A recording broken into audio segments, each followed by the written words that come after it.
Hi hello నమస్తే welcome to Varma class room. మరి Varma class room లో ఈ రోజు మనం 7th క్లాస్ లో 6th లెసన్ అయినటువంటి విజయనగర సామ్రాజ్యం గురించి ఎక్స్ప్లెయిన్ చేసుకోబోతున్నాం. మరి లేట్ ఎందుకు, స్టార్ట్ చేద్దాం.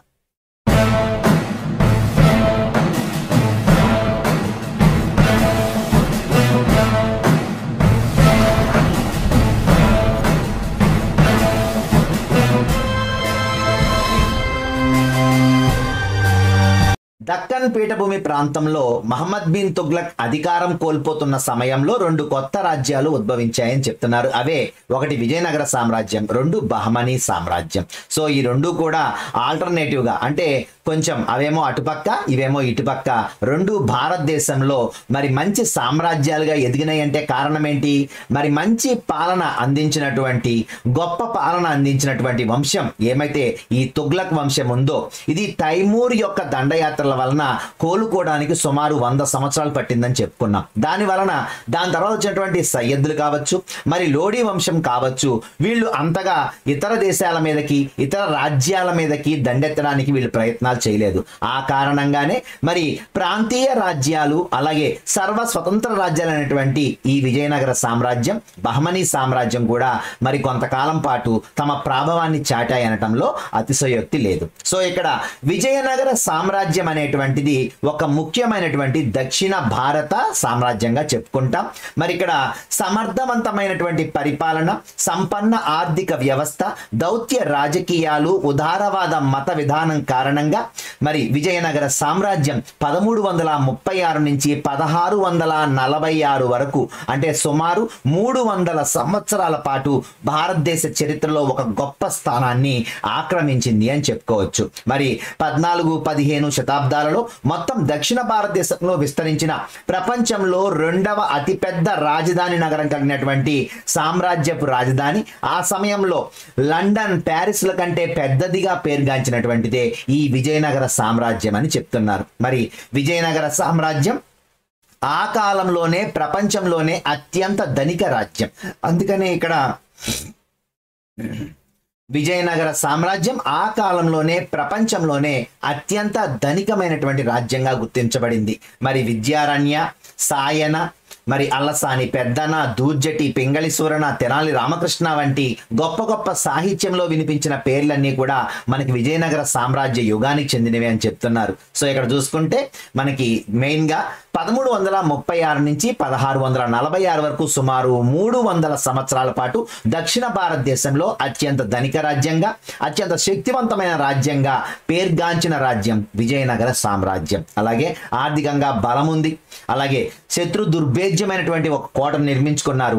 సాహిత్యంగా మరి భారతదేశంలో ఉన్నతంగా ఎదిగారు కాబట్టే ఈ సామ్రాజ్యం అనేటువంటిది ఈ రోజు మనం చరిత్రలో చెప్పుకునే విధంగా ఎదిగింది అని చెప్తున్నారు. ఓకేనా? సో నెక్స్ట్ చూసుకుంటే దక్షిణ భారతదేశంలో మరి ముస్లిం పాలన నుంచి భారతదేశాన్ని తప్పించడానికి, హిందూ ధర్మాన్ని మేల్కొలపడానికి మరి వీళ్ళు నడుం బిగించారు అని చెప్పుకోవచ్చు. మరి ఇక్కడ చూసుకుంటే ఈ సామ్రాజ్యాన్ని సంగమ, సాళువ, తుళువ, అరవీటి వంశస్థులు మరి పరిపాలించడం జరిగింది. అంటే విజయనగర సామ్రాజ్యంలో మనకి ప్రధానంగా కల్పించేటువంటి 4 వంశాలు సంగమ, సాళువ, తుళువ, అరవీటి. ఈ 4 వంశాలు మరి ఇక్కడ పరిపాలించడం జరిగింది. మరి విజయనగర పాలకులు ఎవరైతే ఉన్నారో వీళ్ళు ప్రధానంగా రాజధానిని హంపిగా చేసుకున్నారు. కర్ణాటకలో ఉన్నటువంటి హంపిని రాజధానిగా చేసుకొని వీళ్ళు ఈ పరిపాలన సాగించడం జరిగింది అని చెప్తున్నారు. అయితే మనకి ఇక్కడ ఫస్ట్ ఈ స్టోరీ మరి ఎలా స్టార్ట్ అయింది అనేటువంటి విషయం మరి మీకు ఎప్పుడు చెప్తాను కదా.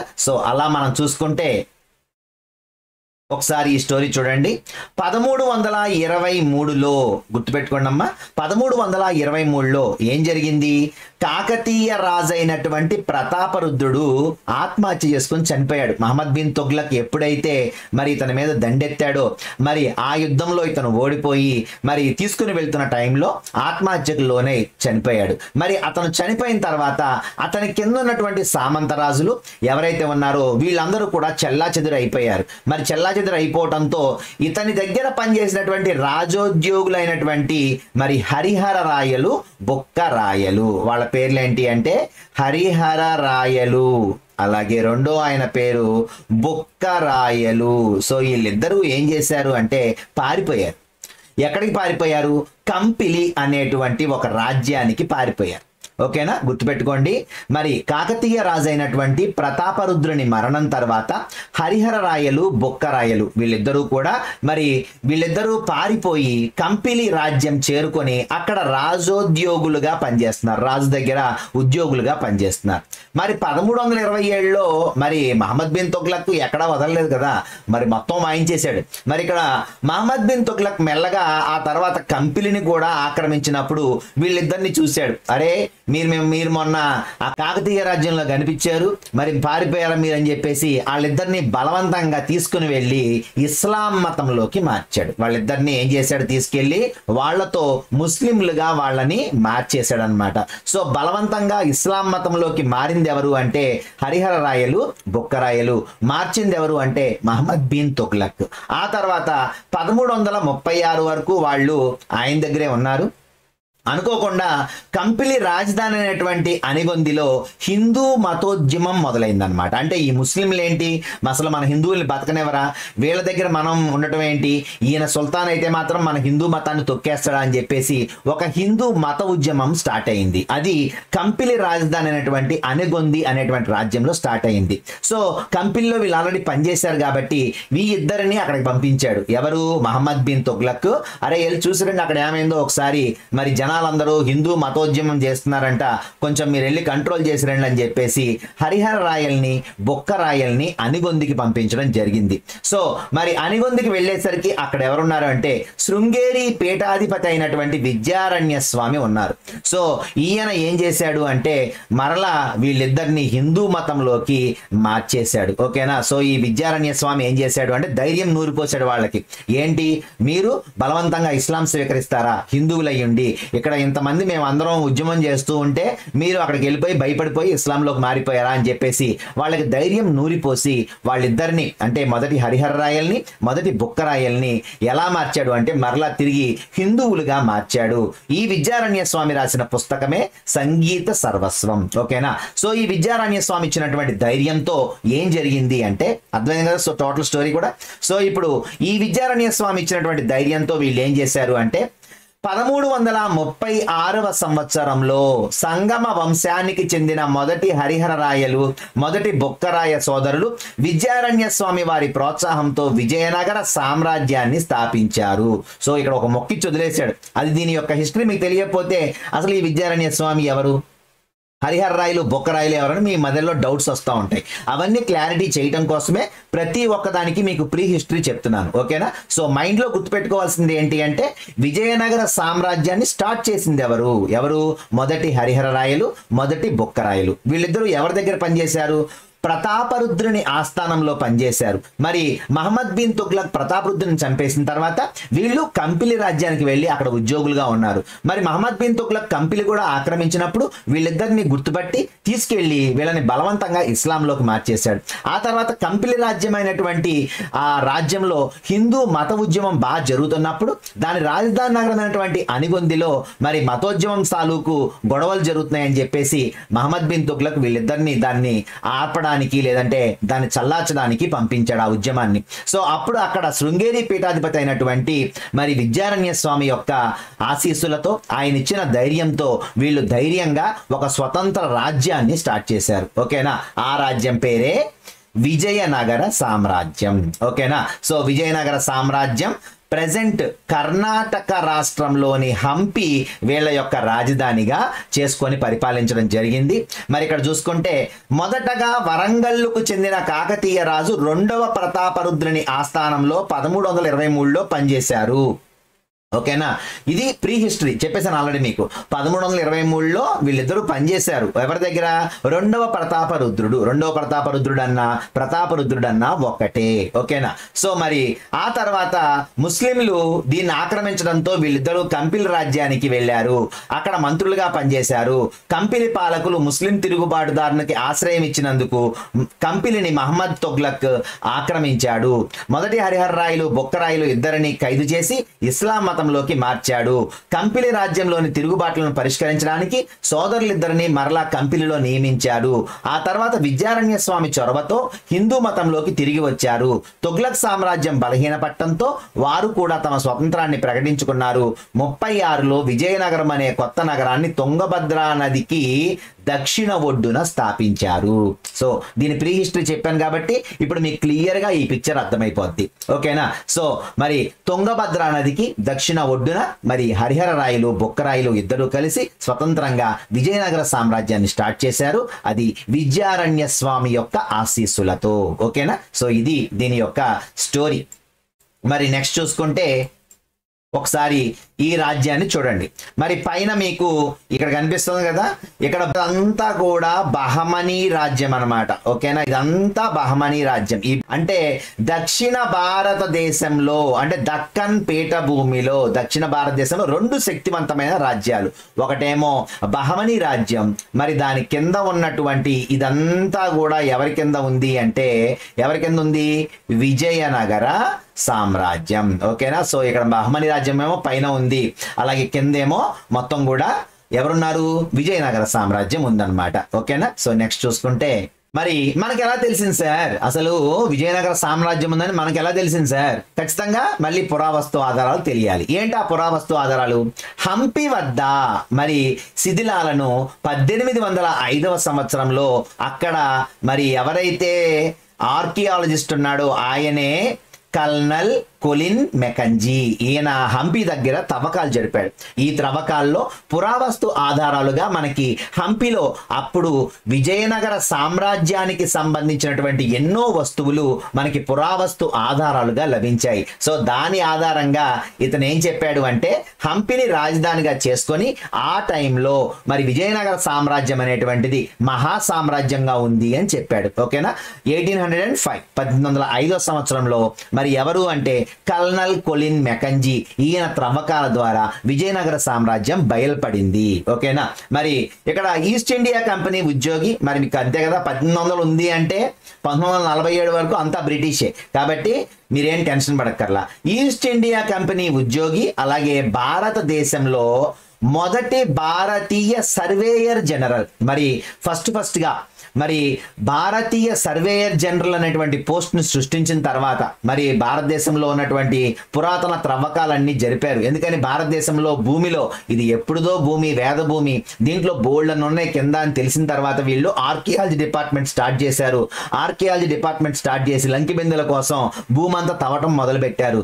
అలా వీళ్ళు స్టార్ట్ చేసినటువంటి ఈ ఆర్కియాలజీ డిపార్ట్మెంట్ లో మొదటి భారతీయ సర్వేయర్ జనరల్ ఎవరు అంటే మరి ఇక్కడ కల్నల్ కొలిన్ మెకంజీ. అలాగే మనం ఇంతకు ముందు చెప్పుకున్నాం ఫాదర్ ఆఫ్ ఇండియన్ సర్వే ఎవరు? ఈయన ఇది కూడా సర్వేనే. మరి అక్కడ రాబర్ట్ క్లైవ్ అడుగుతాడు మనం ఎంత ఆక్రమించుకున్నాము ఇంకెంత కావాలని చెప్పేసి. ఎవరిని అడిగాడు? జేమ్స్ రెనెల్ని అడిగాడు. ఆయన ఏమంటాము అంటే ఫాదర్ ఆఫ్ ఇండియన్ సర్వే అంటాము, అది జేమ్స్ రెనెల్. మరి మొట్టమొదటి భారతీయ సర్వేయర్ జనరల్ ఎవరు అంటే కల్నల్ కొలిన్ మెకంజీ. సో ఇక్కడ దాని తర్వాత స్టోరీ చూసుకుంటే విజయనగర రాజులు మరియు మదురై సుల్తానుల మధ్య పోరాటం సుమారు 4 దశాబ్దాలుగా కొనసాగింది. ఓకేనా? కన్ఫ్యూజ్ అవ్వకండి. ఒకసారి విజయనగర రాజులు మరియు మదురై ఈ రెండు ఒకసారి చూడండి. ఇక్కడ విజయనగర రాజులకి మదురై సుల్తానులు అన్నాడు ఏంటి అని డౌట్ వస్తుంది ఇక్కడ. అంటే ఇక్కడ మదురై అనేటువంటి ప్రాంతంలో యాక్చువల్గా ఇదంతా ఢిల్లీ సుల్తానుల పరిపాలనే కదా. అయితే ఇక్కడ హరిహర రాయలు బొక్కరాయలు వాళ్ళలో ఉన్నటువంటి వంశాలు సంగమ, సాళువ, తులువ, అరవీడి వంశాలన్నీ కూడా మరి ఇక్కడ మరి ఇవన్నీ ఆక్రమించుకుంటూ దీన్ని ఒక సువిశాలమైన సామ్రాజ్యంగా మార్చాయి. కానీ ఇక్కడ మదురైలో మాత్రం ఎవరున్నారు అంటే సుల్తాన్సే పరిపాలించారు. సో దీన్ని కూడా ఆక్రమించాలని, ఈ మదురైలో ఉన్నటువంటి సుల్తాన్ రాజ్యం కూడా ఆక్రమించాలని ఈ విజయనగర సామ్రాజ్య రాజులు ఎప్పుడూ కూడా సుల్తాన్లతో పోటీ పడేవారు. అంటే విజయనగర సామ్రాజ్యంలో ఎక్కడ సుల్తాన్స్ ఉన్నారు అంటే మదురై ప్రాంతంలో సుల్తాన్స్ ఉన్నారు. ఓకేనా? సో అది మీరు గుర్తుపెట్టుకోవాల్సిన విషయం. సో నెక్స్ట్ చూసుకుంటే విజయనగర రాజులు మదురై సుల్తాన్లు సుమారు 40 సంవత్సరాల పాటు కొట్టుకొని యుద్ధాలు చేసుకుంటూనే ఉన్నారట. మరి మొదటి బుక్కరాయల యొక్క కుమారుడైనటువంటి కుమార కంపన మదురై సుల్తాన్లను నాశనం చేసి అతని దుర్భర పాలన నుంచి ప్రజలను విముక్తులను చేసినాడు. 40 సంవత్సరాలు కొట్టుకున్నాక మొదటి బుక్కరాయలు కుమారుడు. మొదటి బుక్కరాయలు అంటే ఎవరు చెప్పుకున్నాం ఆల్రెడీ, హరిహర రాయలు బుక్కరాయలు అని చెప్పుకున్నాం కదా. అంటే హరిహర రాయలు పెద్దవాడు కాబట్టి అతను పరిపాలన చేశాడు, అతని తర్వాత బుక్కరాయలు పరిపాలన చేశాడు, అతని తర్వాత అతని కుమారుడు వచ్చాడు, అతని కుమారుడే కుమార కంపన. సో ఈ కుమార కంపన అనే పేరు గుర్తుపెట్టుకోండి, కుమార కంపన. సో ఈ కుమార కంపన అనేటువంటి వ్యక్తి ఏం చేశాడు, మదురై సుల్తాన్లని అంటే వాళ్ళ పెదనాన్న వాళ్ళ నాన్నగారు వాళ్ళ కానిది ఈయన ఏం చేశాడు అంటే ఆ మదురై సుల్తాన్లని ఓడించేసి మరి అక్కడ ఉన్నటువంటి ప్రజల్ని విముక్తుల్ని చేశాడు అని చెప్తున్నారు. దాని సందర్భంగా మరి విజయనగర సామ్రాజ్యం దక్షిణ భారతదేశం మొత్తం రామేశ్వరం వరకు విస్తరించింది. సో దాన్ని కూడా అప్పటి వరకు ఉన్నటువంటి మదురై సుల్తాన్లని కుమార కంపన ఎప్పుడైతే ఆక్రమించేసుకున్నాడో మొత్తం ఆ క్రింద ఉన్న పార్ట్ అంతా కూడా విజయనగర సామ్రాజ్యంగా మారిపోయింది అని చెప్తున్నాడు. తర్వాత విజయనగర రాజులు బహమనీ సుల్తాన్ల మధ్య సంఘర్షణలు చాలా సంవత్సరాలు కొనసాగాయి. పైన రాజ్యం ఏమో బహమనీ, కింద రాజ్యం విజయనగరం. మరి ఆటోమేటిక్ గా గొడవలు జరుగుతాయి కదా. సో ఇలా గొడవలు జరుగుతూనే ఉన్నాయి. ఎక్కడ ఎక్కువగా జరిగాయి అంటే కృష్ణా మరియు తుంగభద్ర నదుల మధ్య ఉన్నటువంటి ప్రాంతము, కృష్ణా గోదావరి డెల్టా యొక్క సారవంతమైన ప్రాంతాలపై రాయచూరు దో ఆబ్ పై వివాదం సుదీర్ఘకాల సంఘర్షణలకు దారితీసింది. ఎక్కువగా వినిపించేటువంటి పదం రాయచూర్ దో ఆబ్ అనేటువంటి మీకు పదం వినిపిస్తూ ఉంటుంది. ఏంటి దో ఆబ్ అంటే చెప్పాను మీకు, పంజ్ ఆబ్ అనే దగ్గర పాంచ్ అంటే 5, ఆబ్ అంటే నది. సో ఈ రావి, సట్లెజ్, సీనాబ్, జీలం, బియాస్ ఈ 5 నదులు పంజాబ్ లో ప్రవహించినాయి కాబట్టి దాన్ని పంజాబ్ అని పిలిచారు అని చెప్పుకున్నాం. ఇక్కడ చూడండి దో ఆబ్ అన్నాడు. దో అంటే రెండు నదులు. ఏ 2 నదులు?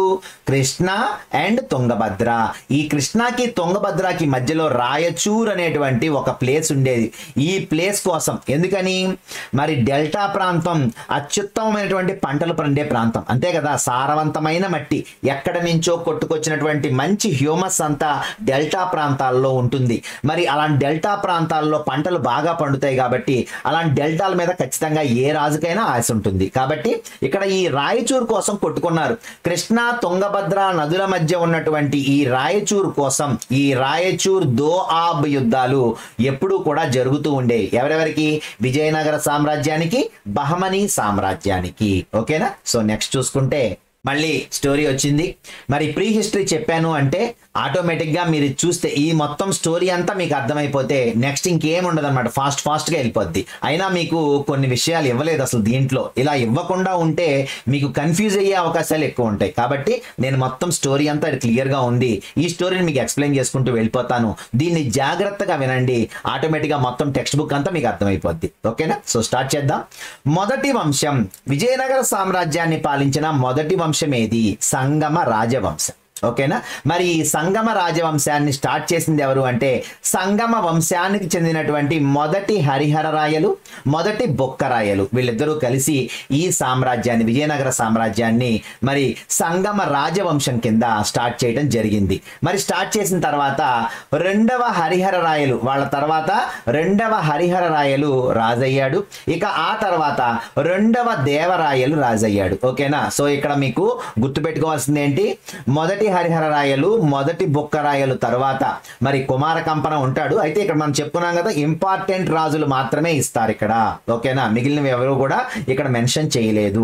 కాబట్టి మొదటి హరిహర రాయలు, మొదటి బొక్కరాయలు, మరి రెండవ హరిహర రాయలు, రెండవ దేవరాయలు. సో ఇందులో గొప్పవాడు ఎవరు అంటే రెండవ దేవరాయలు. ఓకేనా. రెండవ దేవరాయలు బాగా గొప్పవాడు అనమాట. ఏ వంశంలో?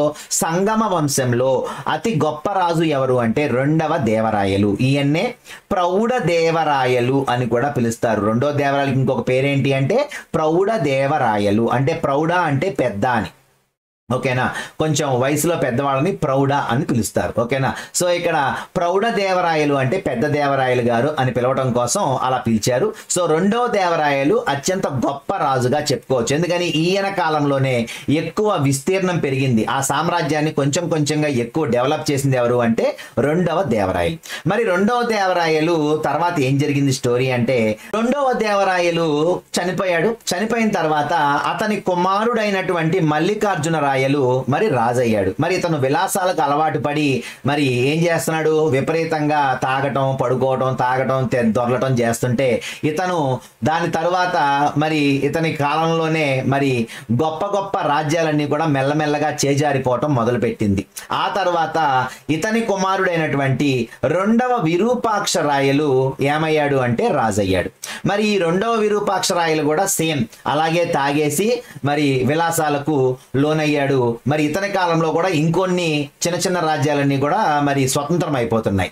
మరి ఇక కోపం వచ్చినటువంటి ఇతని కొడుకు ఎవరు, ప్రౌఢ దేవరాయలు. సార్ ఇందాక ప్రౌఢ దేవరాయలు అన్నారు కదా అంటే ఇతనికి తాత పేరు పెట్టారనమాట. ఇతనికి తాత ఎవరు, రెండో దేవరాయలే ఇతని తాత కాబట్టి ఇతని యొక్క బిరుదు అయినటువంటి ప్రౌఢ దేవరాయలు అనేటువంటిది ఇతనికి పేరుగా పెట్టారు. ఓకేనా, సో రెండో దేవరాయలు కొడుకు మల్లికార్జున రాయలు, మల్లికార్జున రాయలకి రెండవ విరూపాక్ష రాయలు, రెండవ విరూపాక్ష రాయలు కొడుకు ఎవరు, ప్రౌఢ దేవరాయలు. సో ఈ ప్రౌఢ దేవరాయలు ఏం చేశాడు అంటే రాజ్యానికి వచ్చాడు. ఏం చేశాడు, ఈయన చంపేశాడు, రెండో విరూపాక్ష రాయల్ని చంపేశాడు. ఏంటి నువ్వు ఎప్పుడు తాగేసి దొరుకుతున్నావు అని చెప్పేసి అతను చంపేసి ఇతను రాజ్యానికి వచ్చాడు. పోయి వచ్చినోడు ఈడు బాగా రాజ్యం చేశాడా, చేయలా. ఇతను కూడా విలాసాలలో మునిగిపోయి మరి ఉంటే అప్పుడు పక్కనే ఉన్నటువంటి ఒక సామంతరాజు, అతనే చంద్రగిరి సామంతరాజు అయినటువంటి సాళువ నరసింహరాయలు. గుర్తుపెట్టుకోండి, సాళువ అన్నాడు అంటే సంగమ వంశం అయిపోతుందని అర్థం. కాబట్టి సాళువ నరసింహరాయలు ఏం చేశాడు అంటే అతని సేనాని అయినటువంటి తులువ నరసనాయకుడి సహాయంతో మరి ఈ ప్రౌఢదేవరాయల్ని మెల్లగా నిద్రపుచ్చి రాజ్యాన్ని ఆక్రమించేసుకున్నాడు. కాబట్టి మరి విజయనగర సామ్రాజ్యంలో మొదటి దురాక్రమణదారుడుగా ఎవరు పిలువబడ్డారు అంటే సాళువ నరసింహరాయలు. ఇతను ఏం చేశాడు, ప్రౌఢదేవరాయలు శుభ్రంగా విలాసాల్లో మునిగిపోయి ఉంటే అతనికి కొంచెం మందు పోసి పడుకోబెట్టి ఆ రాజ్యాన్ని మరి ఏం చేశాడు, మొత్తం ఆక్రమించేశాడు. ఎవరు, సాళువ నరసింహరాయలు. దాంతో మరి సంగమ వంశం అయిపోయింది కాబట్టి ఇక సాళువ వంశం తన యొక్క మరి ప్రాభవాన్ని కొనసాగించింది. మరి సాళువ నరసింహరాయలు పరిపాలన చేసిన తర్వాత ఇతని తమ్ముడైనటువంటి ఇమ్మడి నరసింహరాయలు అధికారంలోకి వచ్చాడు. ఓకేనా, సాళువ నరసింహరాయలు సాళువ వంశాన్ని స్టార్ట్ చేశాడు. ఇతని తమ్ముడు ఎవరు అంటే ఇమ్మడి నరసింహరాయలు ఇతని తమ్ముడు. అయితే ఇతని తమ్ముడైనప్పటికీ మరి సాళువ నరసింహరాయలు అంత గొప్పోడు కాదు. ఓకేనా, కొంచెం వీక్ గా ఉన్నాడు అనమాట. దాంతో మరి అతని సేనాని చెప్పుకున్నాక వీడి సహాయంతోనే కదా మరి ఇమ్మడి నరసింహ ఇక్కడ ఆ సాళువ నరసింహరాయలు రాజయ్యాడు.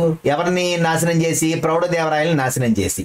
సో ఈ తులువ నరసనాయకుడు మంచి పవర్ఫుల్ లీడర్ అనమాట, సేనాని. సో దాంతో ఇతనికి మరి ఎప్పుడో దుర్బుద్ధి పుట్టి ఈ ఇమ్మడి నరసింహరాయల్ని అరెస్ట్ చేసి బంధించేసి మరి ఇతనే రాజుగా కొనసాగుతూ ఉన్నాడు. ఓకేనా, అంటే మరి ఎప్పుడైతే సాళువ నరసింహరాయలు చనిపోయాడో ఇమ్మడి నరసింహరాయల్ని రాజైన తర్వాత అతన్ని బంధించేసి ఎవడు రాజుగా కొనసాగుతున్నాడు అంటే తులువ నరసనాయకుడే మరి రాజుగా కొనసాగుతున్నాడు. అందుకనే ఇతన్ని రెండవ దురాక్రమణదారుడు అని పిలుస్తారు. మొదటి దురాక్రమణదారుడు ఎవరు, సాళువ నరసింహరాయలు. ఏం చేశాడు, ప్రౌఢదేవరాయల్ని పడుకోబెట్టేసి ఆ రాజ్యాన్ని తీసేసుకొని సాళువ వంశాన్ని స్టార్ట్ చేశాడు. మరి అతని తమ్ముడైనటువంటి ఇమ్మడి నరసింహరాయలు రాజ్యానికి వచ్చాక పాపం తులువ నరసనాయకుడు ఏం చేశాడు, అతని అమాయకత్వాన్ని లోటుగా తీసుకొని అతన్ని బంధించేసి ఇతనే రాజ్యాన్ని మొత్తం పరిపాలించడం మొదలుపెట్టాడు. మరి తులువ నరసనాయకుడు చనిపోయాడు. చనిపోయిన తర్వాత అతను కుమారుడు వచ్చాడు వీర నరసింహరాయలు.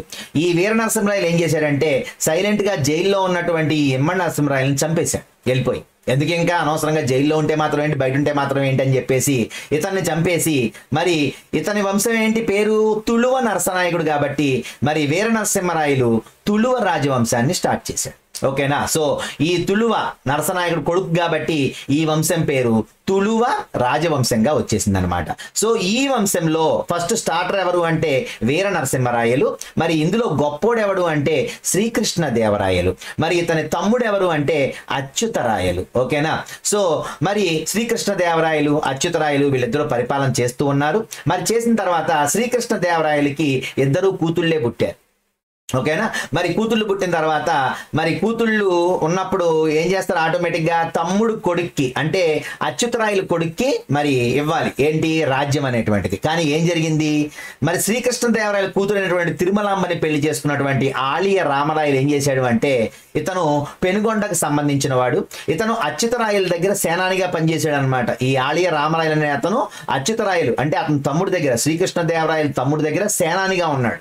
ఇతని యొక్క మరి వీరత్వాన్ని చూసి అతని కుమార్తె అయినటువంటి తిరుమలాంబని ఆలియ రామరాయలకి ఇచ్చి పెళ్లి చేశాడు. పెళ్లి చేసిన తర్వాత ఈయన ఏం చేశాడు అంటే అసలు ఆడకొడుకు ఎలా ఇస్తారు, నేనున్నాను కదా సేనానిని, నాకు అంతా తెలుసు, నేను గొప్పవాడినే కదా, నాకు కూతుర్నిచ్చి పెళ్లి చేసావు కాబట్టి నాకే రావాలి ఈ రాజ్యం అని చెప్పేసి ఇతను మరి రాజ్యం కోసం మరి అతని యొక్క సోదరులైనటువంటి ఇద్దరిని తీసుకొని ఇంకొకరు కలిశారు. వీళ్ళ నలుగురు కలిసి మరి ఆ రాజ్యాన్ని ఆక్రమించే ప్రయత్నం చేశారు. అయితే ఇక్కడ మీకు చిన్న లాజిక్ తెలియాలి. ఏంటి అంటే అసలు ఇక్కడ అరవీటి వంశం గురించి మన టెక్స్ట్ బుక్ లో ఏమీ ఇవ్వాల, కానీ ప్రీ హిస్టరీ ఏంటో మీకు చెప్తాను, చాలా జాగ్రత్తగా గుర్తుపెట్టుకోండి.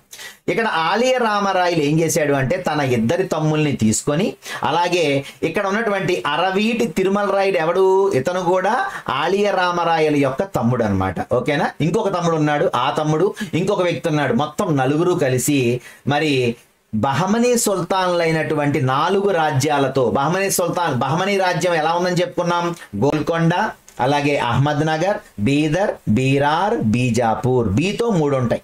ఓకేనా. కాబట్టి బీతో 3 ఏంటి, బీదర్, బీరార్, బీజాపూర్, గోల్కొండ, అహ్మద్ నగర్. ఈ 5 రాజ్యాలు బహమనీ రాజ్యాల్లో స్వతంత్ర రాజ్యాలుగా విడిపోయి ఎవరికి వాళ్ళు పరిపాలన చేసుకుంటూ ఉన్నారు.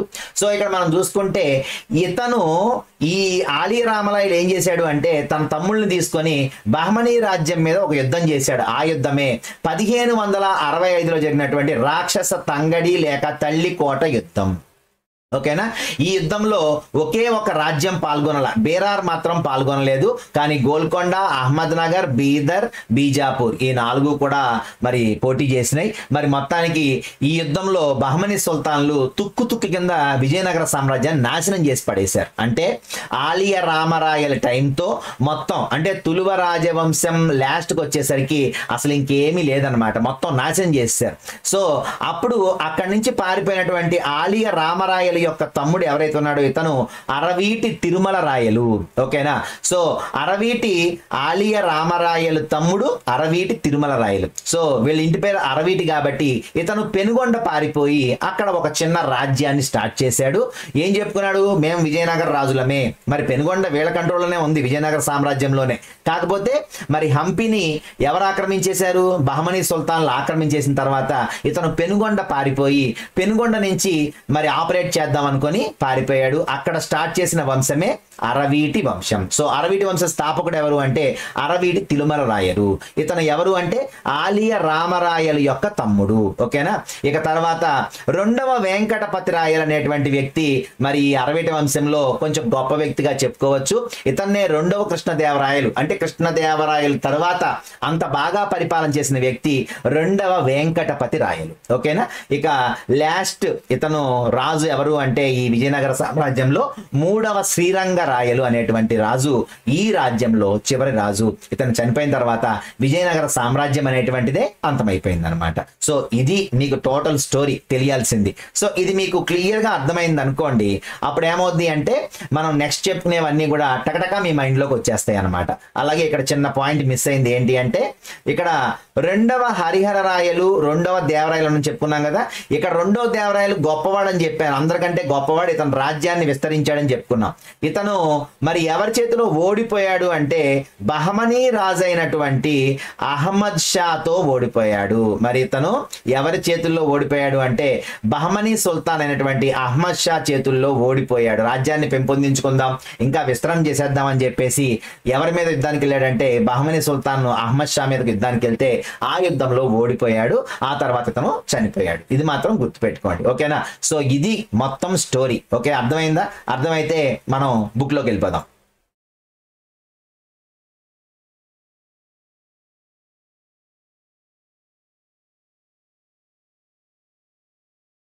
మరి ఇక్కడ మొదటి వంశాన్ని తీసుకుంటే సంగమ వంశం అని చెప్పుకున్నాం కదా. సో ఈ సంగమ రాజవంశంలో గొప్ప పాలకుడు ఎవరు అంటే రెండవ దేవరాయలు. చెప్పుకున్నాం ఆల్రెడీ.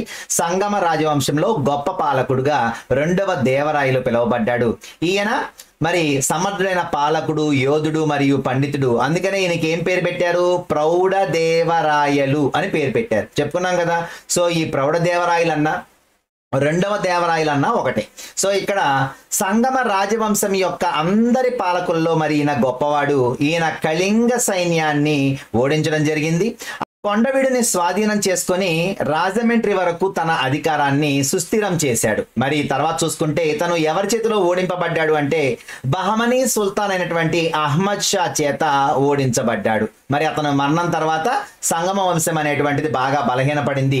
అతని తర్వాత అతని కుమారుడు, ఆ తర్వాత అతని కుమారుడు కూడా మరి చూసుకుంటే వాళ్ళందరూ విలాసాలకి బానిసలై వాళ్ళు తమ రాజ్యాన్ని చేజార్చుకోవడం జరిగింది. మరి ఇక్కడ చూసుకుంటే రెండవ విరూపాక్షరాయ, అలాగే దేవరాయ, రామచంద్రరాయ, మల్లికార్జునరాయ ఇలాంటి వాళ్ళందరి పేర్లు ఇవ్వడం జరిగింది. సో వీళ్ళ గురించి నేను ఆల్రెడీ మీకు ఇందాక హిస్టరీలో చెప్పేశాను, ఓకేనా? సో ఇది ఈయనకి సంబంధించి స్టోరీ. సంగమ రాజవంశంలో గొప్ప రాజు ఎవరు అంటే రెండవ దేవరాయలు. మరి ఆయనకి ఇంకొక పేరు ఏంటి అంటే ప్రౌఢ దేవరాయలు. మరి ఈయన చూసుకుంటే కళింగ సైన్యాన్ని ఓడించాడు, అలాగే కొండవీడును కూడా స్వాధీనం చేసుకుని రాజమండ్రి వరకు తన రాజ్యాన్ని విస్తరించాడు. ఎవరి చేతిలో ఓడింపబడ్డాడు అంటే బహమనీ సుల్తాన్ అయినటువంటి అహ్మద్ షా చేతుల్లో ఓడించబడ్డాడు. ఇతని మరణం తర్వాత సంగమ రాజవంశం అనేటువంటిది బలహీన పడిపోయింది, ఓకేనా? సో నెక్స్ట్ చూసుకుంటే సాళువ రాజవంశం. మరి సాళువ రాజవంశాన్ని స్టార్ట్ చేసింది ఎవరు అంటే సాళువ నరసింహరాయలు. చెప్పుకున్నాం చూడండి ఇక్కడ పైన. సాళువ రాజవంశాన్ని స్టార్ట్ చేసింది సాళువ నరసింహరాయలు. ఎలా వచ్చాడు ఇతను అధికారంలోకి? ప్రౌఢ దేవరాయలు ఎవరైతే ఉన్నారో మరి ఈ ప్రౌఢ దేవరాయల్ని, అంటే ఈ ప్రౌఢ దేవరాయలు కాదు, అంటే రెండవ దేవరాయలు కాదు, ఇతని తాత పేరు మళ్ళీ తర్వాత అతని కుమారుడు తర్వాత తాత పేరు ఈయనకి పెట్టారు. సో ఈ ప్రౌఢ దేవరాయలు విలాసాల్లో మునిగినప్పుడు తులువ నరసనాయకుడు అనేటువంటి సేనాని సహాయంతో మరి సాళువ నరసింహరాయలు మొట్టమొదటిసారిగా ఈ సాళువ వంశాన్ని స్టార్ట్ చేశాడు, ఓకేనా? సో సాళువ వంశాన్ని స్టార్ట్ చేసింది సాళువ నరసింహరాయలు. మరి ఇతని తర్వాత ఇమ్మడి నరసింహరాయలు. ఇతనెవరు? ఇతని యొక్క తమ్ముడు. సో ఇతని తమ్ముడిని బందీ చేసి తులువ నరసనాయకుడే మరి కంటిన్యూ చేశాడు. మరి తులువ నరసనాయకుడు ఎవరైతే ఉన్నారో అతని కుమారుడైనటువంటి వీర నరసింహరాయలు ఎవరైతే ఉన్నాడో ఇతను మరి ఈ ఇమ్మడి నరసింహరాయలు జైల్లో ఉంటే ఇతన్ని చంపేసి తులువ రాజవంశాన్ని స్టార్ట్ చేయడం జరిగింది. సో ఈ వంశంలో గొప్ప వాళ్ళు ఎవరు అంటే శ్రీకృష్ణ దేవరాయలు, అచ్యుత దేవరాయలు, సదాశివరాయలు, ఓకేనా? సో మరి ఇందులో గొప్ప రాజు ఎవరు అంటే ఈ తులువ వంశంలో ఎవరు? శ్రీకృష్ణ దేవరాయలు. సో ఇందులో ఆయన గొప్ప ఆయన కాబట్టి ఆయన గురించి కొంచెం ఇవ్వడం జరిగింది మ్యాటర్. ఇక్కడ ఈ మ్యాటర్ చూద్దాం. మరి తులువ వంశ స్థాపకుడు ఎవరు అంటే వీర నరసింహరాయలు, ఓకేనా? ఈ వీర నరసింహరాయలే మరి ఈ తులువ వంశాన్ని స్టార్ట్ చేశాడు. ఇతని యొక్క తండ్రి ఎవరు అంటే తులువ నరసనాయకుడు, ఓకేనా? సో మరి ఇక్కడ విజయనగర పాలకుల్లో గొప్పవాడైనటువంటి శ్రీకృష్ణ దేవరాయలు తులువ వంశానికి చెందినవాడు. ఇతడు సమర్థుడైనటువంటి పాలకుడు. అలాగే ఇతని మొదటి పని విజయనగరంపై దండెత్తే బహమనీ దళాలను నిరోధించడమే ఇతను మొదటి పనిగా పెట్టుకున్నాడు. అంటే బహమనీ వాళ్లతో ఎప్పుడు విజయనగరం వాళ్ళకి యుద్ధాలు జరుగుతూనే ఉన్నాయి. ఎందుకని మనం ఇందాకే చెప్పుకున్నాం, బహమనీ సుల్తాన్ చేతిలోనే రెండవ దేవరాయలు మరి ఓడిపోవడం జరిగింది. అంటే బహమనీకి విజయనగరానికి ఎప్పుడు యుద్ధాలు అనేటువంటివి కామన్. అలాగే బహమనీ రాజ్య స్థానంలో దక్కన్ సుల్తానుల పాలన ప్రారంభమైంది, ఓకేనా? అలాగే మరి దివానీ యుద్ధంలో ముస్లిం సైన్యాలు శ్రీకృష్ణ దేవరాయ దేవరాయల చేత నిర్ణయాత్మకంగా ఓడించబడ్డాయి. మరి దివానీ యుద్ధం చేశాడు. మరి ఆ దివానీ యుద్ధంలో చెప్తున్నాం కదా, వీళ్ళు హిందూ ధర్మాన్ని పాటించారు. సో అందుకని ముస్లిమ్స్ ఎక్కడ ఉంటే వాళ్ళందరినీ ఓడించుకుంటూ వాళ్ళని తమ రాజ్యంలో కలుపుకుంటూ వెళ్ళిపోయింది. మరి బహమనీ రాజ్యం ఎవరిది? అది ముస్లిమ్స్దే. అర్థమైందా? మరి విజయనగర సామ్రాజ్యం ఎవరిది అంటే టోటల్ గా హిందువులదే. ఓకేనా? సో ఇక్కడ మరి శ్రీకృష్ణ దేవరాయలు రాయచూర్ దో ఆబుపై దాడి చేశాడు. చెప్పుకున్నాం కదా, ఎప్పుడు ఇంక జరుగుతూనే ఉంటది. ఆ కృష్ణ తుంగభద్ర సమీపంలో ఉన్నటువంటి డెల్టా ప్రాంతమైనటువంటి రాయచూర్ అనేటువంటి ప్రాంతం మీద మరి ఎప్పుడూ కూడా యుద్ధాలు జరుగుతూనే ఉన్నాయి. అలాగే మరి బీజాపూర్ సుల్తాన్ అయినటువంటి ఇస్మాయిల్ ఆదిల్ షాతో ఈయనకి ఘర్షణ జరిగింది. ఓకేనా? సో ఇక్కడ బహమనీ సుల్తాన్ అంటే మనం చెప్పుకున్నాం కదా, బహమనీ సామ్రాజ్యం 5 రాజ్యాలుగా విడిపోయింది. అవునా? 3 బీలు ఏంటి? బీదర్, బీరార్, బీజాపూర్, అలాగే అహ్మద్ నగర్, గోల్కొండ. దాంట్లో బీజాపూర్ సుల్తాన్ తో అంటే వీళ్ళు ముస్లిమ్స్. సో ఈ బీజాపూర్ సుల్తాన్ అయినటువంటి ఇస్మాయిల్ ఆదిల్ షాతో ఎవరికి గొడవ జరిగింది అంటే మరి శ్రీకృష్ణ దేవరాయలకి జరిగింది. సో ఇక్కడ శ్రీకృష్ణ దేవరాయలు మరి ఏ ముస్లిం సుల్తాన్ తో యుద్ధం చేశాడు అంటే మరి బీజాపూర్ సుల్తాన్ అయినటువంటి ఇస్మాయిల్ ఆదిల్ షాతో చేశాడు.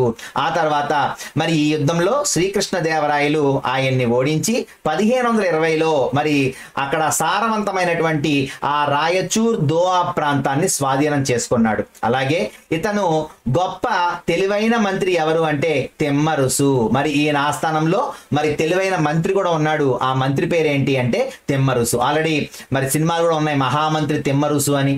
సో మనం చూసుకుంటే ఓల్డ్ మూవీస్ లో మనకి ఈయన పేరు బాగా వినిపిస్తుంది అనమాట. ఓకేనా? సో నెక్స్ట్ చూసుకుంటే ఈయన ఏమేం చేశాడో ఇంకా కొంచెం కింద ఇవ్వడం జరిగింది. ఈ మ్యాటర్ కూడా చూసేయండి. ఇక్కడ మనం చూసుకుంటే మరి శ్రీకృష్ణ దేవరాయలు పోర్చుగీసు అరబ్ వ్యాపారులతో స్నేహపూర్వక సంబంధాలు కొనసాగించాడు. అంటే చెప్పాను మీకు, ఇక్కడ ఎప్పుడైతే ఇతర దేశాలతో స్నేహం చేస్తాడో, వర్తకం చేస్తాడో, వాణిజ్యం చేస్తాడో ఆ రాజ్యం ఎప్పుడూ కూడా ఎక్కువ సంపదతో తొలతూగుతూ ఉంటుంది. ఎందుకని?